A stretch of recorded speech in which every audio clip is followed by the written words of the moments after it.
Зөвлөмж 23 татварыг цахилгааны төлбөр мэт хар.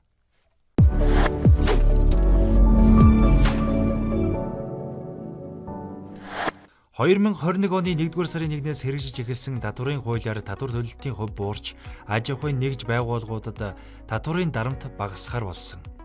Гэвч татварын тайлан тушаах хугацаа уртсаж татвар бага төлдөг болж байгаа юм байна гэж баярлах хэрэггүй. Учир нь та бизнес хийж байгаа бол бизнесээ өргөжж томорно, үргэлж бага орлоготой байхгүй, ашиг орлого өндөр болно гэж төсөөлж түүний төлөө ажиллах ёстой. 1% татвар төлдөг болж байгаа юм байна гэж баярлуул та хизээч бизнесээ томруулж чадахгүй. Тиймээс том компани нэгэн адил татвар төлдөг хэмжээний компани болно гэж үзээд анханасаа татвар болон ашигын талаарх ойлголтоо зөв суулгаж өгөх ёстой юм. Бизнес эрхэлж буй хүмүүс татвар гэдэг асуудлыг цахилгааны зардал шигэ бодож сэтгэж сурах хэрэгтэй. Мөн ямарваа нэгэн үйл ажиллагааг төлөвлөж төсөвлөхдөө татвараа байнга тооцож явах хэрэгтэй. Бодит байдал дээр танай компани алдагдaltaй ажиллаж байсан ч зайлшгүй төлөх ёстой нөөтийн 10% байгаа гэдгийг бүр зардалтаа оруулж ойлгож сэтгэдэг болох хэрэгтэй. Нэмэх нь хэн нэгэн хүнийг цалинжуулж ажил хийлгэж байгаа эсвэл хөлсөөр ажил гүйцэтгүүлж байгаа бол хүн амын орлогын албан татврын 10%-ийг төлөх ёстой. Дээрээс нь нийгмийн даатгалын шимтгэлгээд 10-аас 14% тухайн хүнээс авах болон байгууллагаас төлөх гэж тооцдог. Хэдийгээр тухайн хүн төлөх юм шиг дурддагч тайлагнаад байгаа боловч Монголын хуулиар ажил хийлгэсэн компани түүнийг тайлагнаж төлөх ёстой. Танай компани харилцах данснаас гарч төлөгдөнө. Иймээс зарлаа тооцохдоо татвараа оруулж тооцоо сурчвал дараа нь татварын зардал дээр шоконд ороод байхгүй юм. Та ашигтай ажиллаад ногдол ашиг авсан ч гэсэн татвар төлнө. Ногдол ашиг олгохын тулд компани ашигын татвар төлнө. Ногдол ашигаа эзэдтэй олгохдоо хүн амын орлогын татвар төлнө. Тэгэхээр л татварыг ердөөсөө байх ёстой зүйл гэж анханасаа хүлээн зөвшөөрөөд тэр сэтгэхүйгээр бизнесээ хийж үйл ажиллагаагаа амжилттай явуулж ашигтай ажиллана. Татвараа төлөө дахиад бизнесээ өргөжүүлж ахуй амьдралаа дээшлүүлэх үйл ашигтай гарна гэж зорж ажиллах хэрэгтэй юм. Та болон танай бизнес үйл ажиллагаа явуулж ашиг орлого олж байгаа бол татварын болон хууль эрх зүйн орчны талаар мэдээллийг сайтар мэдж байх шаардлагатай. Мэргэжлийн хуульч зөвлөх байхгүй ч гэсэн энэ асуудал дээр нухацтай хандаж шаардлагатай зөвлөмжүүдийг байнга анхаарч сонсч байх ёстой юм. Гол асуудал нь юу вэ гэхээр хууль эрх зүйн эрсдэлд компани орох нь бүх үйл ажиллагаанд сөргөөр нөлөөлдөг. Үндсэндээ хөдлөх боломжоо хаалгадаг. Анхаарах зүйлс. Тайлан гаргадаг хугацаа, төлөх ёстой хугацааг ялгаж салгаж ойлгох хэрэгтэй.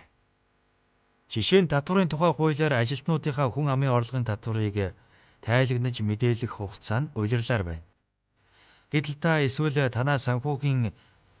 та эсвэл танай санхүү хүмүүсийнхээ цалинг сар сараар нь тавьж олгож байгаа.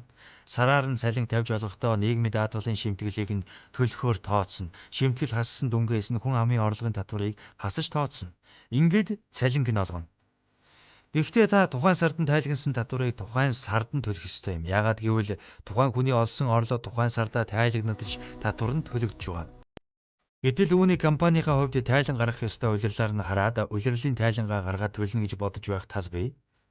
Энэ тохиолдолд та нэгэнт төлөх ёстой байсан татварыг тухайн цаг үед нь төлчихгүйгээр 3 сараар нь бөөгнүүлчих байна гэсэн үг. Гэтэл нэгэн төлөх зүйлийг ингэж бөөгнүүлэх нь эргээд танай мөнгөн урсгалд бас сөргөөр нөлөөлнө. Гэнэт 3 сарын нийлбэр дүнгээр татварын дүнгээ харахаар юу их мөнгө вэ гэж сүрприз болно. Тухайн үед нь өөр нэг төлбөр төлөх шаардлагатай. Тэр нь бизнесийн хувьд ач холбогдолтой юм шиг санагдвал тухайн төлбөртөө зардлаа гаргаад явчихдаг. Гэтэл татварын өр хуримтлагдж тэр хэрээрээ санхүүгээс гадна хууль эрх зүй татварын эрсдэл учирч байгаа юм. Нэгэнт л төлөх ёстой татвар бол гэж яагаад шулуухан хэлээд байна вэ гэхээр энэ танай компани нэр дээр бүртгэгдэж буй татвар биш. Та цалин тавьж олгосон хүнийхээ өмнөөс төлөх ёстой татвар юм. Тэр хүн чинь цалингаасаа төлсөн гэж тайлагнасан татварыг л та төлөөгүй байлгаж байна гэсэн үг. Тэгэхээр цалин тавигдаж байх үед энэ мөнгө таны хувьд өр, нөгөө хүний хувьд аль хэзээний гараад явчихсан гэсэн үг. Тэгэхээр ийм төрлийн татвар хураамжуудыг цаг хугацааных нь хувьд графикаар нь төлж сураад хэвшчихвэл танай бизнестэй татварын хяналт шалгалтын дарамт бага ирнэ. Тэгэхээр тайлан хизээ өгдөг эсхээс үл хамааран татварыг төлж л таарна гэсэн үг юм. Хэрв ингэж төлөхгүй хүн амын орлогын албан татварыг удаавал татвар танаас хүн төлж өгсөн гэж тайлагнасан мөнгийг өг гэж нэхнэ гэсэн үг юм. Цаг хугацаанд нь хүмүүсийн хүн амын орлогын албан татварыг нь төлж байхгүй бол тухайн хүн нь хуулийн дагуу татварын буцаалтаа авах зэрэг хүсэлт гаргах үед асуудал тулгарна. Нийгмийн даатгал бол хүн амын орлогын татвартай яг адилхан. Компани данснаас гараад явах зардал юм. Тиймээс дараах хэдэн зүйлийг анхаарах хэрэгтэй. Төлөхгүй гураа бол улирлаар нь, жилээр нь, сараар нь бөөгнүүлж төлөх нь танаад их мөнгөний дарамттай. Мөнгө урсгал дээрэж гисэн та ашигтай орлоготой юм шиг явж байснаа гэнт нэг өдөр татвар хураамжаа суудгаж татаад харилцах данс чинь ямар ч орлогогүй болж цөм буурах тал бий. Дараагийн нэг эрсдэл бол дансаа хаалгах эрсдэл. Дансаа хаалгачна гэдэг бол мэдээж бизнесийн байгууллагад хамгийн том эрсдэл юм. Хууль эргэцсэн хувьд ямар нэгэн эрсдэл гаргахгүй ажиллах хэрэгтэй. Учир нь хэрв ямар нэгэн байдлаар компанид хууль зүйн эрсдэлд орох үед 1. Сэтгэл санааны дарамтанд ордог. 2. Эрсдлээ бууруулах, эрсдлээс гарахын тулд олон зардал гаргадаг.